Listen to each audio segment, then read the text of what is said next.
ప్రభునందు ప్రియమైన శ్రోతలకు వందనములు. ఈ పోడ్కాస్ట్ కార్యక్రమం నాకు స్వాగతం.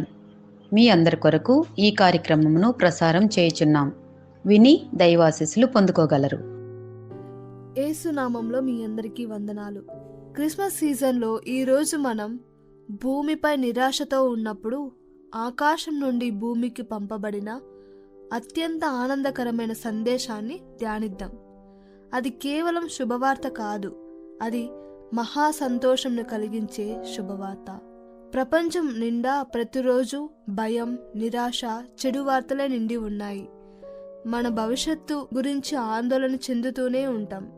సరిగ్గా అలాంటి నిస్సహాయ సమయంలోనే సుమారు 2000 సంవత్సరాల క్రితం దేవుని దూత భూమిపై నిరాశతో ఉన్న గొర్రెల కాపరులకు ఈ శక్తివంతమైన ప్రకటన చేశారు.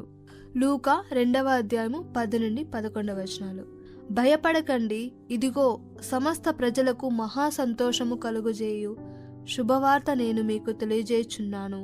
దావీదు పట్టణంలో నేడు రక్షకుడు మీ కొరకు పుట్టి ఉన్నాడు.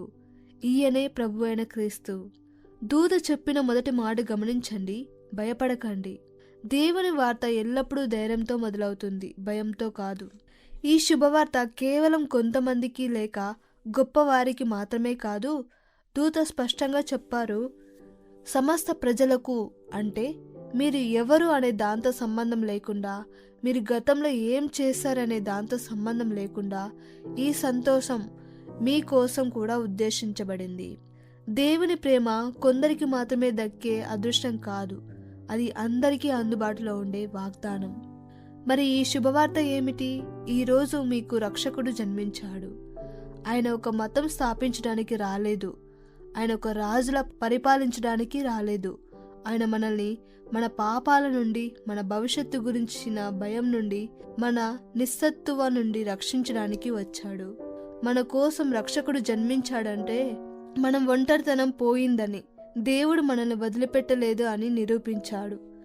మన పాపం క్షమించబడింది, శిక్ష, భయం నుండి విముక్తి లభించింది, మన జీవితానికి ఒక అర్థం వచ్చిందని, నిస్సారమైన బ్రతుకుకు గొప్ప ఉద్దేశం లభించిందని అర్థం. పాత నిబంధన నెరవేరింది. తరతరాలుగా ప్రవక్తలు చెప్పిన వాగ్దానాలన్నీ క్రీస్తు రాకతో నెరవేరాయి. అలాగే నిత్య జీవం యొక్క మార్గం తెరవబడింది. ఈ లోకం తర్వాత కూడా ఆయనతో ఉండే శాశ్వత నివాసం మనకు సిద్ధమైంది. అలాగే సాతాను శక్తి నిర్వీర్యమైంది. క్రీస్తు జన్మతో అంధకార శక్తులపై విజయం ఖరారైంది. క్రిస్మస్ అంటే మన జీవితంలో ఉన్న చెడు వార్తలన్నింటినీ మించిపోయే గొప్ప, శాశ్వతమైన మంచి వార్త. ఈరోజు నీకు భయం ఉందా? నీ గాయాలు నిన్ను కృంగదీస్తున్నాయా? భవిష్యత్తు గురించి ఏం చేయాలో తెలియని అనిశ్చితిలో ఉన్నావా?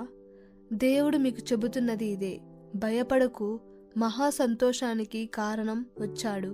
యేసు పుట్టడం అంటే దేవుడు నిజంగా మన దగ్గరకు దిగి వచ్చిన రోజు.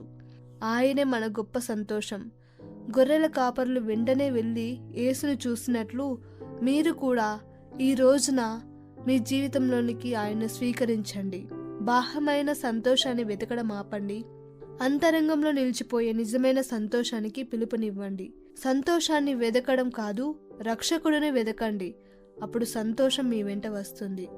మీరు రక్షకుడని స్వీకరించినప్పుడే క్రిస్మస్ యొక్క మహా సంతోషం మీ హృదయంలో మొదలవుతుంది. దేవుడు మిమ్మల్ని దీవించి ఆశీర్వదించునుగాక. ఆమేన్. ఈ కార్యక్రమమును గూర్చి మీ సలహాలు మరియు మీ ప్రార్థనా అవసరతల కొరకు మమ్మను సంప్రదించవలసిన మా ఫోన్ నంబర్ 94-850-850-39 మరియు ఈమెయిల్ ఐడి info@fibaonline.org. మా ఫోన్ నంబర్ మరొకసారి 94-805-850-39. Email ID info@fibaonline.org.